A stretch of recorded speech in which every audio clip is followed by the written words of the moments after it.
इसका जवाब देसाई समाज के अग्रणी, चौधरी समाज के अग्रणी और रूनी गांव के वासियों को देना ही पड़ेगा समाज को।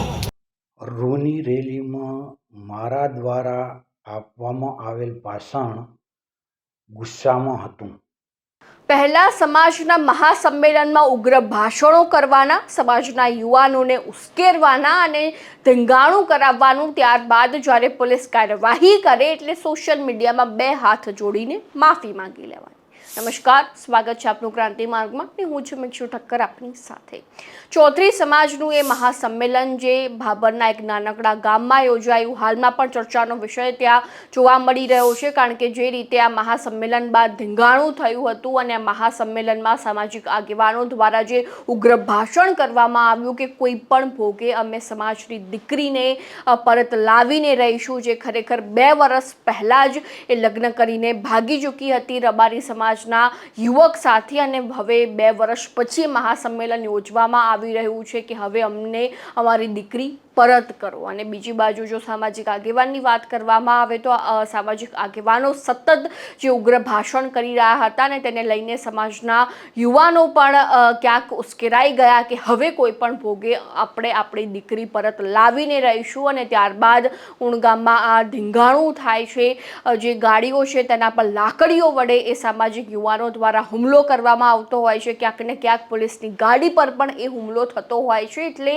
એ ખૂબ જ ચર્ચાનો વિષય બની જતો હોય છે। અને ધીંગાણાના સમય દરમિયાન જે છે તે સામાજિક આગેવાનો દ્વારા કેટલાક ઉશ્કેરણીજનક ભાષણો પણ કરવામાં આવ્યા હતા, મહાસંમેલનમાં પણ એ ભાષણો થયા હતા। અને તે વચ્ચે એક સામાજિક આગેવાન નો એક વિડીયો ખૂબ જ વાયરલ થયો હતો મહાસંમેલન દરમિયાન, જેમના દ્વારા ખૂબ જ ઉગ્ર રીતે ભાષણ કરવામાં આવ્યું, જેમાં પહેલાં એ સાંભળી લો કે મહાસંમેલન દરમિયાન તેમણે સમાજને લઈને શું કહ્યું। ये मंच है सिर्फ 2 साल से फंसी हमारी बच्ची का, इसका जवाब देसाई समाज के अग्रणी, चौधरी समाज के अग्रणी और रूनी गांव के वासियों को देना ही पड़ेगा समाज को। જે રીતે વાત કરવામાં આવે તો તમારા દ્વારા સાંભળવામાં આવ્યું હશે કે જ્યારે ચૌધરી મહાસંમેલનનું જે આયોજન કરવામાં આવ્યું હતું તે સમય દરમિયાન આ સામાજિક આગેવાન એટલું ઉશ્કેરણીજનક ભાષણ કરી રહ્યા હતા અને ત્યારબાદ ધીંગાણું સર્જાયું હતું, અને જ્યારે તેમના પર પોલીસ દ્વારા કાર્યવાહી કરવામાં આવી તો તે તાત્કાલિક ધોરણે તેમણે સોશિયલ મીડિયા પર એક વિડીયો અપલોડ કરી દીધો, માફી માંગતો વિડીયો અપલોડ કર્યો, તે પણ ખૂબ જ વાયરલ થઈ રહ્યો છે। એકવાર તેને પણ સાંભળી લો। રૂની રેલીમાં મારા દ્વારા આપવામાં આવેલ ભાષણ ગુસ્સામાં હતું, જેમાં ચૌધરી સમાજના આગેવાનોનું અપમાન અને રબારી સમાજના આગેવાનોનું અપમાન પ્રતીત થાય છે, તથા રબારી સમાજના મારા મિત્રો અને ચૌધરી સમાજના મારા આગેવાનો ફોન દ્વારા મને ઠપકો આપેલ છે, તો હું આવેશમાં આવેલ આ ભાષણને વખોડું છું અને બંને સમાજના આગેવાનોની હું માફી ચાહું છું। જય હિન્દ। જે રીતે વાત કરવામાં આવે તો હાલમાં સામાજિક આગેવાન દ્વારા પહેલા ભાષણ કરવામાં આવ્યું અને ત્યારબાદ 2 હાથ જોડીને માફી માંગવામાં આવી। હવે આ પરિસ્થિતિની વચ્ચે સૌથી મોટો પ્રશ્ન એ પણ ઉદ્ભવી રહ્યો છે કે જ્યારે ચૌધરી સમાજનું એ મહાસંમેલન મળી રહ્યું હતું, આવા ઉગ્ર ભાષણો થઈ રહ્યા હતા, તો તેના પહેલાં પોલીસ દ્વારા કોઈ પણ જે છે તે તૈયારીઓ કેમ નહોતી કરવામાં આવી।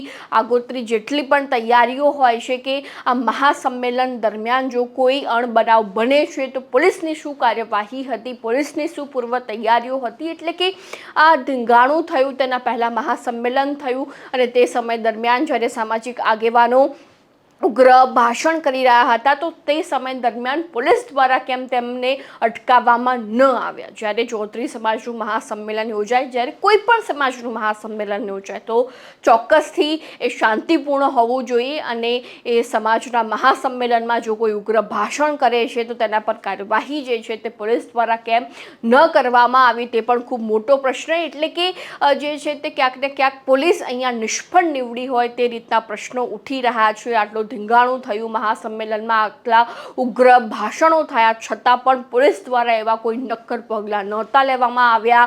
જ્યારે ધીંગાણું થયા બાદ પરિસ્થિતિ સર્જાઈ એટલે ક્યાંક ને ક્યાંક પોલીસ એ પરિસ્થિતિને કાબૂમાં લેવા માટે પહોંચી ચૂકી હતી, પરંતુ તેના પહેલાં એટલે કે પૂર્વ તૈયારીઓ પોલીસ દ્વારા ક્યાંક ને ક્યાંક નહોતી કરવામાં આવી તેવા દ્રશ્યો જે છે તે જોવા મળી રહ્યા હતા. એટલે કે પોલીસની કામગીરી પર પણ પ્રશ્નો ઉઠી રહ્યા છે.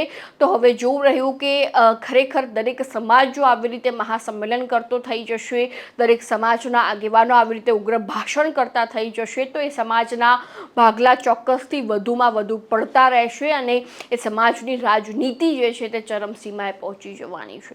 તો આ મુદ્દા અંગે તમારું શું કહેવું છે પણ અમારા કોમેન્ટ બોક્સમાં જણાવી દેજો અને ખાસ ક્રાંતિ માર્ગને સબસ્ક્રાઇબ કરવાનું ભૂલતા નહીં.